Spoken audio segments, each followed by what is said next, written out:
Madalas ka bang mahilo? Nagpa-check ka na ba ng iyong blood pressure? O kaya yung hemoglobin mo?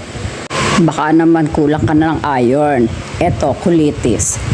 Mataas po ang iron content. Tinatanggal ko naman yung bulaklak na yan.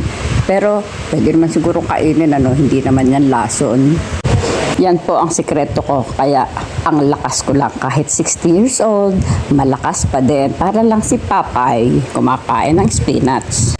Ito pa isa, ang palaya rich in iron. Pero bayaran mo man ako, kakainin ko na rin.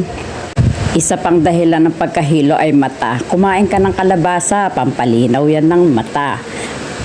Halos linggo-linggo may kalabasa ako. Purga na din kami sa kalabasa pero masarap siyang gawing soup. At ito pa isa, ang papaya. Prutas na pampalinaw ng mata. Kaya yung mga dumi dyan siguro naman makikita na, no? At ang